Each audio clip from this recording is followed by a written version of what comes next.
Lalu kita mau berdiam diri? Tidak bisa. Pasti dengan pertanyaan, Pak Pendeta dong buat apa di itu media sosial dong itu? Di media sosial dong buat apa? Ya, kita semua kan punya media sosial. YouTube, Facebook, WA, Instagram,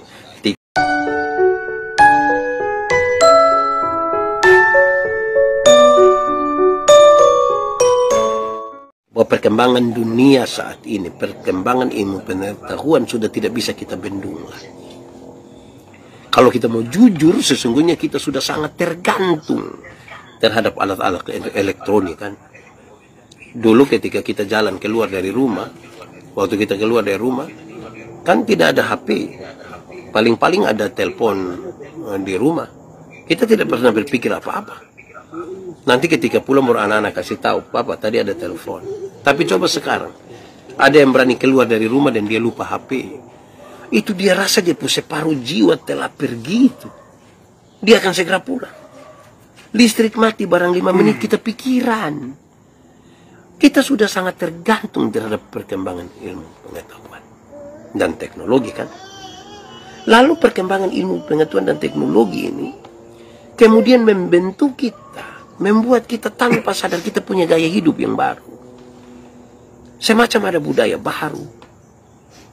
Kita pun budaya-budaya dulu itu kalau Natal itu kan kita pergi tanggal 24 Desember habis gereja langsung, kalau kita di Kupang pergi cari orang tua, saudara, kenalan, pegang tangan, pelukan, cium sabu. Sekarang ketika perkembangan ini makin maju, orang sudah tidak dicari lagi. Nanti tengah malam jam 12 di tanggal 24 Desember itu mereka WA, mereka SMS. Kalimat-kalimatnya kira-kira begini. Walau tangan tak berjabat, mata tak melihat. Tapi kita sudah lihat, sepertinya ada budaya baru. Waktu bicara tentang budaya baru, saya ingat waktu saya melayani di Alor. Waktu saya masih jalan kaki, karena tidak ada kendaraan di sana. Jalan kaki untuk 5 mata jemaat yang saya layani. Jarak terjauh itu 29 km. Itu saya bisa singgah di semua jemaat punya rumah. Singgah. Satu persatu jemaat rumah saya singgah. 6 bulan kemudian datang ambil motor di Kupang, pergi pelayanan kembali di Alor.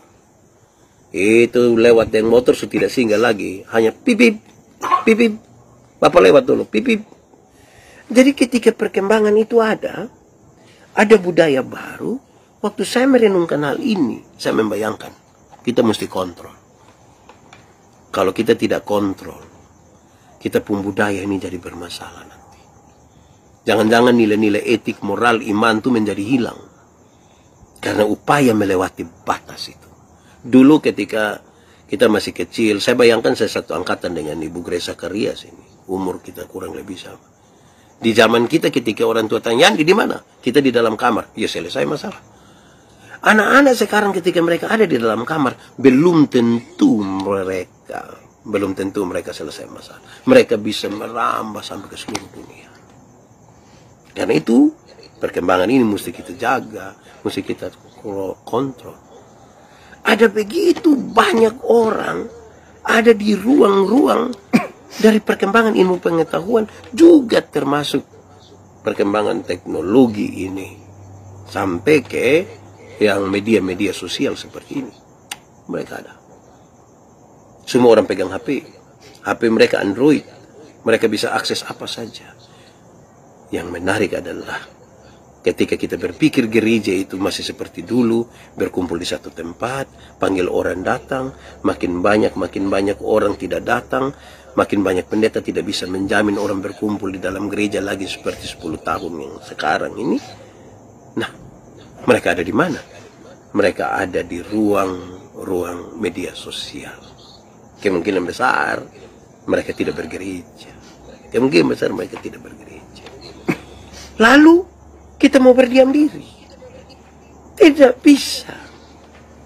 Pasti dengan pertanyaan, Pak Pendeta dong buat apa di itu media sosial dong itu? Di media sosial dong buat apa? Ya, kita semua kan punya media sosial. YouTube, Facebook, WA, Instagram, TikTok. Yang TikTok itu kalau di gereja suruh tepuk tangan don takut sekali, tapi kalau di TikTok don tepuk tangan sendiri. Itu tepuk tangan abal-abal sebegini, tapi tetap bisa juga. Nah, saudara-saudara, ini semua ada ini. Lalu apa sih yang ditawarkan di itu dunia media sosial yang tanpa batas itu? Apa yang ditawarkan di sana? Gaya hidup. Yang ditawarkan di sana keseruan, senang-senang di sana. Sampai-sampai ada yang foto di muka bertulis ayat Alkitab. Apa hubungannya? Tidak ada hubungan antara dia pemuka dengan ayat Alkitab. Tapi ya dia mau keseruan di situ. Lalu tugas gereja sekarang yang akan melewati batas ini, supaya tidak melewati batas seperti itu Menara Babel, apa tugas gereja? Memberi perimbangan di situ. Lalu apakah memberi perimbangan di situ kita mesti menjadi gereja yang berbeda sekali dari hakikatnya? Jawabannya tidak sama sekali. Jawabannya tidak. Sekali lagi, tidak sama sekali. Jawabannya adalah gereja punya nilai-nilai utama itu tidak bisa dirubah. Alkitab menjadi rujukan, iman itu, keselamatan yang datang dari Tuhan selesai, di situ tidak bisa dirubah karena itu nilai utama. Tetapi satu hal yang dibutuhkan oleh gereja hari ini adalah berekspresi. Kita butuh ekspresi yang lebih santai, yang lebih enak, yang lebih seru, tanpa meninggalkan nilai-nilai. Supaya ketika kita melangkah melewati batas, batas itu masih normal, bukan abnormal. Kalau dulu kami pendeta-pendeta berkhotbah, kita berkhotbah itu kan jemaat ada duduk di depan. Kita lihat ada 500 orang ada di situ, dan kita bilang, saudara-saudara yang dikasihi dalam Tuhan Yesus. Sekarang oleh karena pandemi ini kita tidak lihat lagi jemaat. Kita sementara mengandaikan mereka ada di ujung-ujung kamera ini, dalam aplikasi Zoom ini atau di Facebook. Dan kalau kita tidak beradaptasi untuk itu, saya bayangkan mungkin satu saat orang akan lupa lagu-lagu rohani, tapi hafal lagu-lagu Korea.